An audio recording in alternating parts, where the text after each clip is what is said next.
Hey there, book lovers. Welcome back to the channel. If you're looking for a thrilling new read, you're in the right place. If you're new here, please subscribe and share. Also watch the first video to understand the book.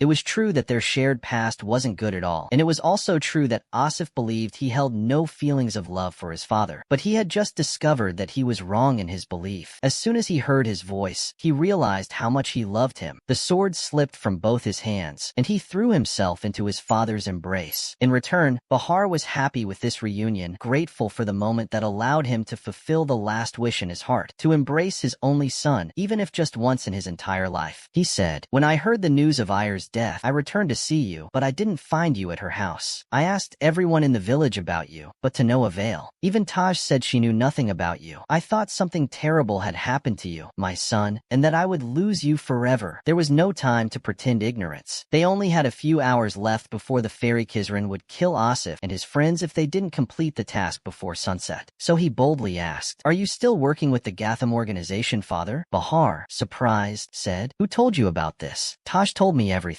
"That wretched woman," Bahar said, displeased. "Did my mother mean nothing to you, father? Why are you saying that? Why did you go back to working with them instead of seeking revenge?" Bahar took a deep breath before answering. "Believe me, I tried in the past to avenge your mother, but the elephant's Fong sent messengers threatening to kill you if I made any move against him. I was afraid for you, my son, so I found myself forced to make a new deal, asterisk asterisk." "What kind of deal?" "To return to working with Gatham in exchange for your safety." "And what about your friend Ayub?" "When I made the deal with him and rejoined them, the first order those messengers gave me was to kill Ayub to prove my loyalty and obedience to the organization." "Did you do it, father? Did you kill your friend?" AASIF asked in disbelief. "Fortunately, he managed to escape from me at the last moment, but the organization's knights chased him. When they returned, they said they had killed him, asterisk asterisk." Then he added, hope shining in his eyes, "But I know they didn't." "What makes you so sure?" "My heart tells me that Ayub doesn't die so easily." "Where do you think he is now, if he's still alive?" "I think he's hiding in the Forbidden Mountain Range." "The Forbidden Mountain Range?" "It's the only area in Ababil that the Gatham organization doesn't dare to enter." "Why?" "Because of the Ashawish tribes that inhabit those mountains and control them." "Where do they get all that power that prevents Gatham from approaching them?" "Knowledge, my son," Bahar said. "Those tribes have knowledge and power. They are not ordinary tribes. They are not humans, jinn, demons, or sorcerers. They are ancient tribes descended from the Cantarine, and they are loyal friends to me and Ayub, asterisk asterisk." The word Cantarine caught AASIF's attention, but he asked about something else. "Didn't the elephant's Fong try to subjugate them?" "Of course he tried," Bahar said. "Many wars were fought to control them and benefit from their knowledge and power, but they were far too strong for him to subdue. So, to avoid bloodshed, Ayub and I convinced him to leave the Ashawish tribes alone, asterisk asterisk." "And he agreed?" "No, he didn't agree, but he pretended to in order to save face." "How did those tribes become friends with you too?" "After Ashash, the princess of their tribe, learned about our mediation and that Ayub and I were the ones who convinced the elephant's Fong to stop the war, she considered us friends. She swore in front of a group of her tribe's elders that she would never forget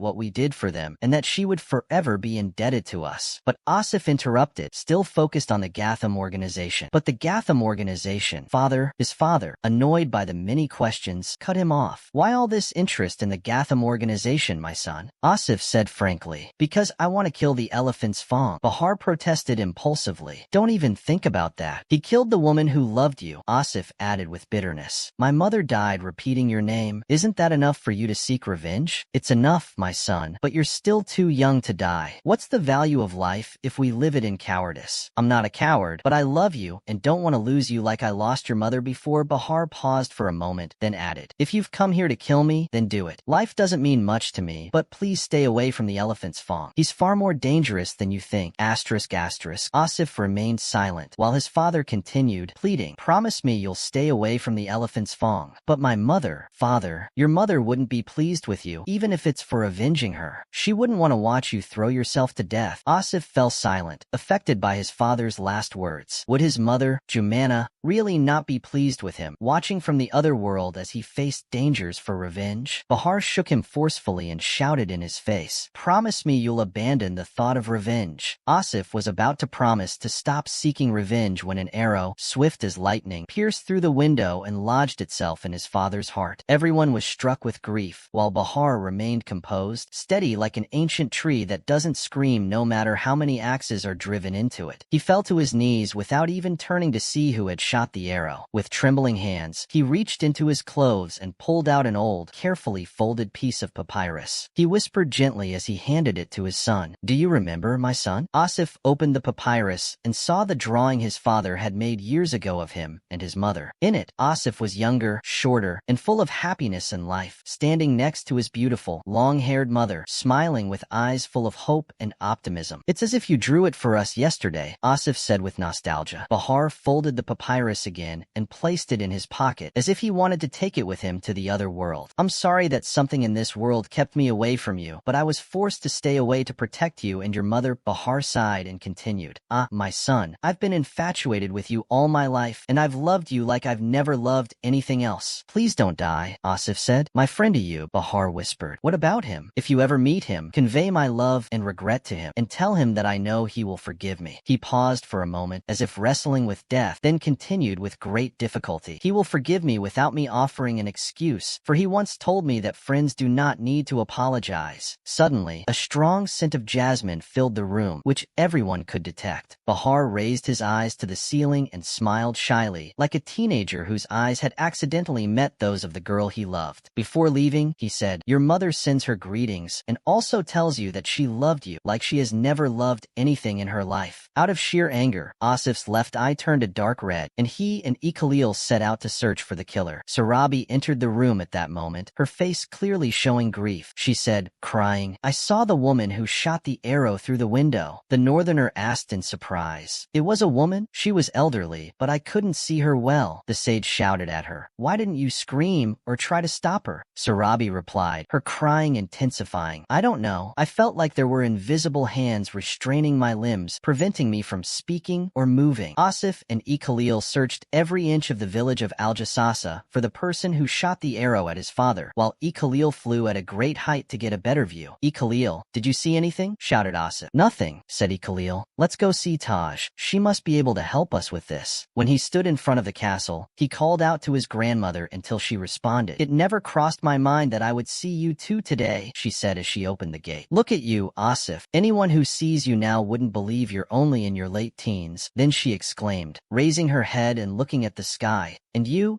Khalil, you've grown bigger than before, and now you can fly to great heights." He briefly and hurriedly told her about everything that had happened to him and Khalil from the moment they left the forest until the moment they stood before her now. But of course, he didn't mention Sarabi, for a reason of his own. As for Taj, she listened to him while simultaneously admiring the details of his beautiful face, his light mustache, and the green hair strands that covered his cheeks like the grass of a garden, and those hazel eyes that had become more intense and attractive. His tall stature, which he had recently acquired, and his muscular body suggested that he was a young man in his mid-20s, not just in his late teens. When she finished admiring her grandson, she turned her gaze to Khalil, whose soft orange feathers were now speckled with dark red feathers, indicating his approaching maturity. When Asif finished speaking and she finished her contemplation, she asked, "And what will you do? Will you fulfill the condition and kill your father?" "I was going to do it at first, but I changed my mind." "What do you mean you changed your mind?" Then she added, emotionally, "Khizran will kill you and kill your friends along with you? You reckless fool. My father is already dead. Someone killed him." He confessed painfully. "Didn't you do it?" she asked in surprise. "No, someone else did it, and I came to you to find out who it is." "Does it matter so much to you to know the identity of the person who killed your father? Shouldn't you thank your luck that this unknown person accomplished what you would have failed to do? Imagine if your father hadn't died, huh? The sun would have set soon, and Khizran would have come to kill you and your friends. My friends and I were ready to die in his place. Now your father is dead, and it's over, and you and your friends don't need to die in anyone's place. Maybe you're right, but I will at least carry out his last wish." "What wish?" "He advised me to let go of the idea of revenge." With a calmness that hinted at an approaching disaster, Taj asked, "He advised you to do that?" He nodded his head. So she asked, "And why would he give you such strange advice?" "Because he fears for my safety." "And did you promise him?" "He died before I could promise him."